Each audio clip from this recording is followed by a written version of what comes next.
일단 첫 번째 보면 여기는 사실 앞에 나오는 부분들은 저희 시험하고는 크게 연관성이 없는 게 많기 때문에 조금 빠르게 좀 관련 없는 것들은 넘어갈 수 있도록 하겠습니다. 제 1절 무역계약의 체결 이렇게 나와 있는데요. 여러분들이 실제로 이제 거래를 한다, 내가 수출자다, 수입자다라고 생각해 보시고 그 내용들을 잠깐 이렇게 보시면 이해가 더 잘 될 거라고 생각이 듭니다. 첫 번째 보니까 이제 무역계약의 기초, 무역계약의 의의라고 하는 게 나오는데요. 저희가 이제 무역계약의 법적 성격이라고 말을 쓰는 게 있어요.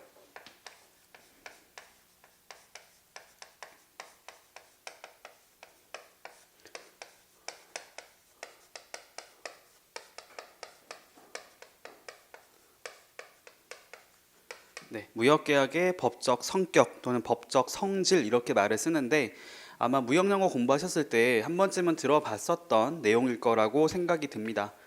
저희가 낙상유불 이렇게 말을 쓰는데요.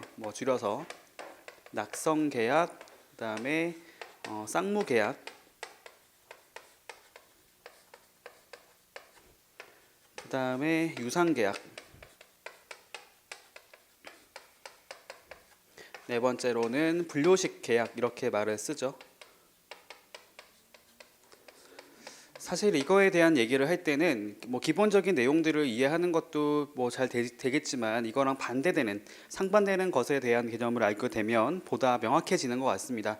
낙성 계약이라고 하는 것들은 다르게 표현을 쓰면 합의 계약이라고 말을 쓸 수가 있어요. 즉 여기 나와 있는 계약 주체 간에 둘 간의 어떤 합의에 의해서 계약이 성립된다라는 겁니다. 그것만으로 성립된다고 보시면 될 것 같아요. 그래서 저희가 보통의 경우에는 청약이라고 하는 거하고 승낙이라고 하는 것이 있고요. 청약이라고 하는 것들은 계약을 체결할 의사표시를 말하게 되고 승낙은 그에 대한 동의의 의사표시를 말하게 됩니다. 즉 한쪽에서 청약을 하게 되고 그거에 대해서 승낙을 하게 됐을 때 계약이 성립이 돼요. 그 자체만으로 원칙적으로는 그렇습니다. 그 다음에 쌍무계약 같은 경우는 양 당사자가 서로 간에 의무를 갖고 있다라는 겁니다. 어느 한쪽만 의무를 갖고 있는 것이 아니고 쉽게 생각해 보시면 저희가 물품을 판매하는 자가 있고 구매하는 자가 있잖아요. 판매하는 자 입장에서는 물건을 보내야 되죠. 물품의 인도를 해야 되고 반대로 구매하는 자는 대금을 지급을 하게 되어 있습니다. 양쪽 모두가 의무를 가지고 있다라고 해서 쌍무계약 이렇게 말을 쓰고요.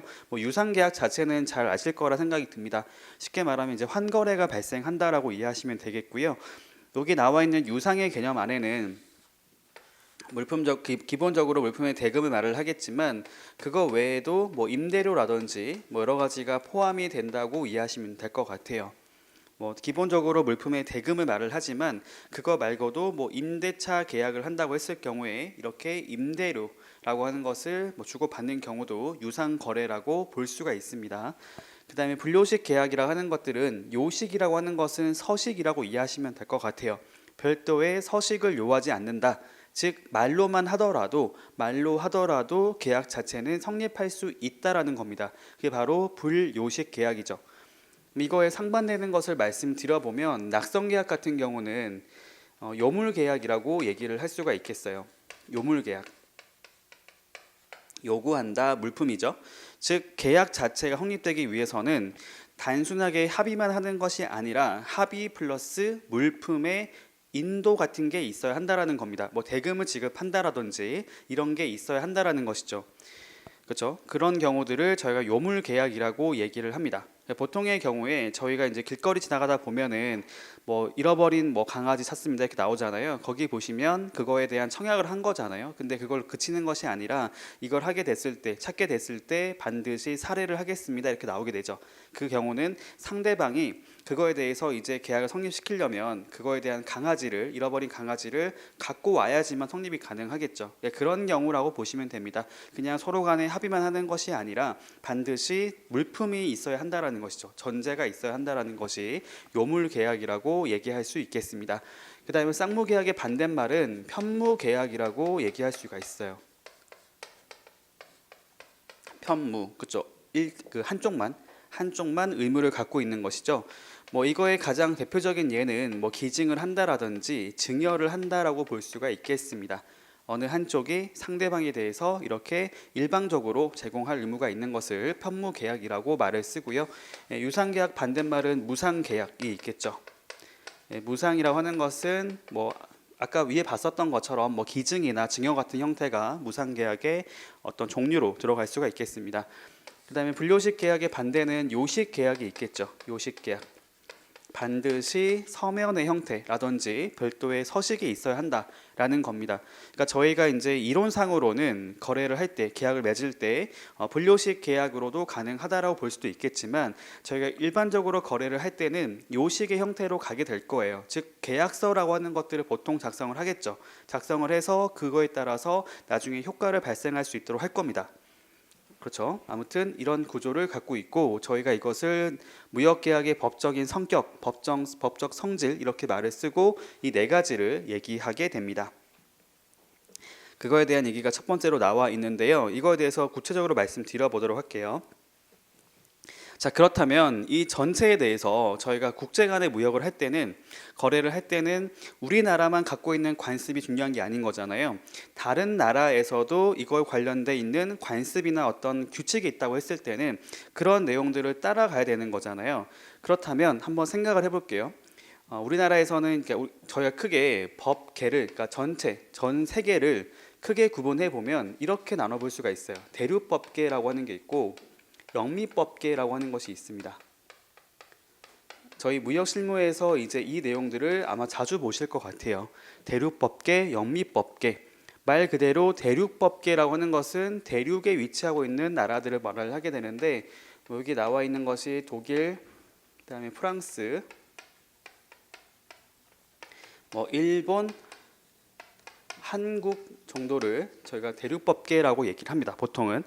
그러니까 여기 나와 있는 것들을 이해를 하시려면 우리나라에서 어떻게 하고 있는지를 전제해서 내용을 보시면 돼요.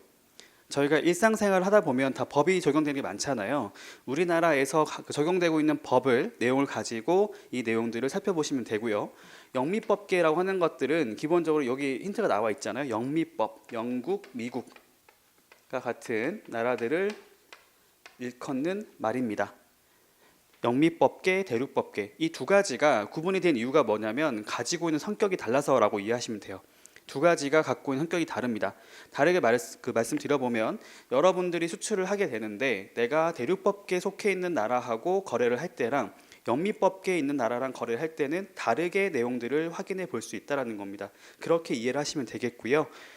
여기 첫 번째 보니까 합의계약이라고 말을 썼어요. 합의계약, 낙성계약, 이거에 대해서 설명을 한번 드려보도록 하겠습니다. 여기 낙성계약이라고 하는 거하고 밑에 보시면 불요식 계약하고도 좀 관련성이 있다고 볼 수가 있겠는데 제가 그냥 간단하게 말씀드려 볼게요. 영미법계 같은 경우는 굉장히 그 성립 자체, 계약 성립 자체가 엄격하고 까다롭다라고 말을 쓰겠습니다.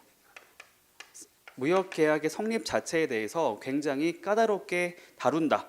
그 말이 뭐냐면 요건을 중시한다. 요건이나 어떤 서식 같은 것을 굉장히 중요하게 생각한다라고 먼저 이해를 하시면 좋겠습니다. 그래서 여기 보니까 불요식 계약이라고 말을 썼잖아요. 이거는 영미법계에서 인정하지 않습니다. 기본적으로. 그러니까 기본적으로는 그 불요식 계약으로 거래를 하는 거에 대해서 영미법계에서는 이 자체를 포용하지 않는 게 일반적이에요. 반대로 대륙법계 같은 경우는 성립 자체는 자유롭습니다. 그렇기 때문에 어떤 요식을 갖출 필요가 없겠고 불요식 계약도 인정하고 단순히 둘 간의 합의만 있으면 인정하는 경우들이 많아요. 근데 성립은 그렇지만 이거에 대한 소멸을 하는 거 있잖아요. 예를 들면은 이제 계약 그 성립된 거에 대해서 계약을 뭐 해제한다라고 했을 경우에 둘 간의 입장은 또 달라집니다. 아까 영미법계 같은 경우는 성립은 까다롭게 보는 반면에 소멸은 또 되게 자유롭게 해줘요. 되게 엄격하게 보지 않는 반면이 있고 반대로 대륙법계 같은 경우는 성립은 자유롭게 했었지만 소멸은 되게 까다롭게 봅니다. 이런 내용들을 일단 머리에 정리하시고 내용을 보시면 좋겠어요. 그래서 그런 것들이 있어요. 나중에 보다 보면 영미법계에서 이제 구두 증거의 배제 원칙이라고 하는 것이 있거든요. 그게 뭐냐면 이게 어떤 형식을 갖고 있지 않은 것에 대해서, 즉 구두 증거, 말로 하는 것은 증거가 없기 때문에 그런 것들은 배제하겠다라는 입장도 갖고 있고 합니다. 반드시 어떠한 형식성, 요식을 중요하게 생각하는 나라인 거라고 이해하시면 되겠어요. 아무튼 그런 내용들이 나옵니다. 자, 어쨌든 간에 저희가 이제 기본 원칙은, 기본 생각은 불료식 계약도 인정이 된다라고 볼 수가 있지만 실무적으로는 불료식 계약으로 하는 경우는 거의 없다고 보시면 돼요. 물론 내가 거래를 할 때, 모든 거래를 할 때 계약서 작성 안 할 수도 있지만 여러분들이 만약에 정말 모르는 제3자하고 거래를 할 때 불료식 계약으로 할 수 있을까요? 어렵겠죠. 기본적으로 그 사람 신뢰를 못하기 때문에 반드시 계약서라고 하는 서면의 형태를 갖고 있어야 나중에 혹시라도 계약 위반이 발생했을 때 그거에 대해서 내가 어떤 그 권리를 행사할 수 있다고 이해하시면 되겠어요. 왜냐하면 상대방이 그것을 이행하지 않을 수가 있거든요. 위반할 수 있기 때문에 그런 것에 대비를 해서 보통의 경우는 계약서라고 하는 것을 작성하게 됩니다. 그래서 그런 내용에 대해서 볼 건데요. 여기 볼게요.